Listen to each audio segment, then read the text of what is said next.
Mark, I'd like to ask you about the transfer of existing police authority staff and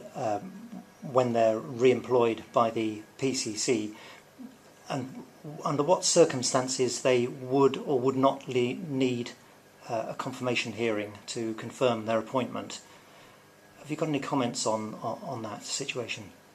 Yes, when it comes to the Chief Executive and the Chief Finance Officer of the Office of the PCC, the legislation, the Police Reform and Social Responsibility Act 2011 states very clearly that existing staff employed by the police authority will transfer automatically across to the Office of the PCC. So if you're a police authority and you currently have a Chief Executive and a Chief Finance Officer in place, on the 22nd of November, those individuals will automatically become the Chief Executive and Chief Finance Officer of the Office of the PCC.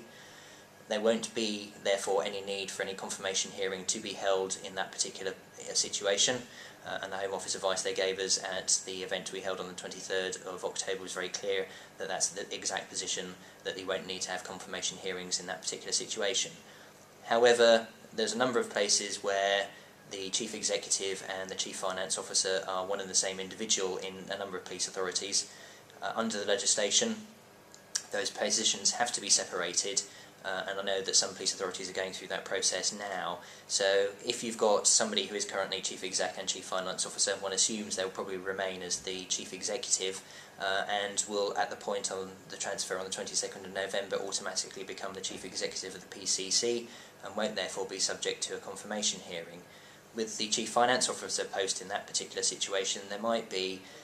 a need for a confirmation hearing because the police authority may not have appointed somebody to that particular post ahead of the elections, and it's quite possible that in those circumstances the incoming PCC would therefore need to appoint someone, and therefore automatically there would be a confirmation hearing.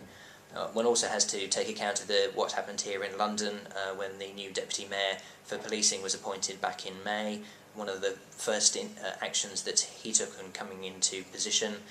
was to oversee a change in the structure within the Mayor's Office of Policing Crime here in London, and as a result of that the Chief Executive and Deputy Chief Executive at what was MOPC went their separate ways from the Deputy Mayor,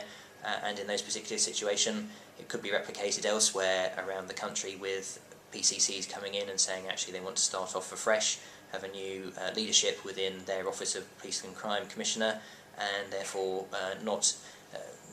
effectively keep the appointment of those individuals who've been transferred across, effectively firing them, I suppose. And in those situations when they're looking to appoint a new Chief Executive and a new Chief Finance Officer, there would have to be confirmation hearings.